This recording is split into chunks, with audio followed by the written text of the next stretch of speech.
ಪ್ರತಿ ವರ್ಷ ಜುಲೈ 20ರಂದು ನಡೆಯುವ ವಾರ್ಷಿಕ ಆಚರಣೆ. ಆಧುನಿಕ ಅಂತಾರಾಷ್ಟ್ರೀಯ ಚೆಸ್ 2 ಆಟಗಾರರನ್ನು ಒಳಗೊಂಡಿರುತ್ತದೆ. ಅವರು ಚೆಸ್ ಆಡಲು ಸೈನಿಕ, ಕುದುರೆ, ಆನೆ, ರಾಜ ಮತ್ತು ರಾಣಿಗಳನ್ನು ಪರಸ್ಪರ ವಿರುದ್ಧ ಗೆಲ್ಲಲು ಬಳಸಿ ಆಡುತ್ತಾರೆ. ಇದು 1000 ಸಿಇ ಹೊತ್ತಿಗೆ ಯುರೋಪ್ನಾದ್ಯಂತ ಜನಪ್ರಿಯವಾಗಿತ್ತು. 4 ಆಟಗಾರರನ್ನು ಒಳಗೊಂಡ ಪುರಾತನ ತಂತ್ರದ ಆಟ. ಭಾರತದಲ್ಲಿ ಗುಪ್ತ ಸಾಮ್ರಾಜ್ಯದ ಆಳ್ವಿಕೆಯಲ್ಲಿ 4ನೇ ಶತಮಾನದ ಸಿಇ ಇಂದ 6ನೇ ಶತಮಾನದ ಸಿಇ ವರೆಗೆ ಅಂತ್ಯದವರೆಗೆ ಚತುರಂಗದಿಂದ ವಿಕಾಸಗೊಂಡಿತು.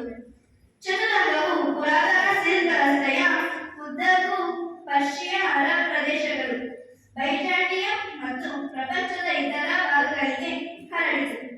ಚತುರಂಗ ಎಂಬ ಹೆಸರು ಅಂತಿಮವಾಗಿ ಶತರಂಜ್ ಆಗಿ ರೂಪುಗೊಂಡಿತು. ಎಣಿಸಲಾಗದ ಸಂಖ್ಯೆಯ ಚೆಸ್ ರೂಪಾಂತರಗಳು ಇಂದು ಅಸ್ತಿತ್ವದಲ್ಲಿವೆ.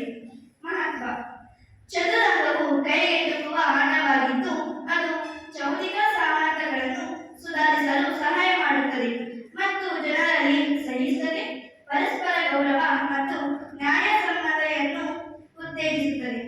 ಯುಎನ್ ವೆಬ್ಸೈಟ್ನಲ್ಲಿ ಗಮನಿಸಿದಂತೆ, ಯುಎನ್ನ ಸುಸ್ಥಿರ ಅಭಿವೃದ್ಧಿ ಗುರಿಗಳು ಮತ್ತು ಸುಸ್ಥಿರ ಅಭಿವೃದ್ಧಿಗಾಗಿ 2030ರ ಕಾರ್ಯಸೂಚಿಯಲ್ಲಿ ಇದು ಪ್ರಮುಖ ಪಾತ್ರವನ್ನು ಹೊಂದಿದೆ. ಉಲ್ಲೇಖಗಳು: ಚೆಸ್ ಮನಸ್ಸಿನ ವ್ಯಾಯಾಮ ಶಾಲೆಯಾಗಿದೆ. Bless pascal.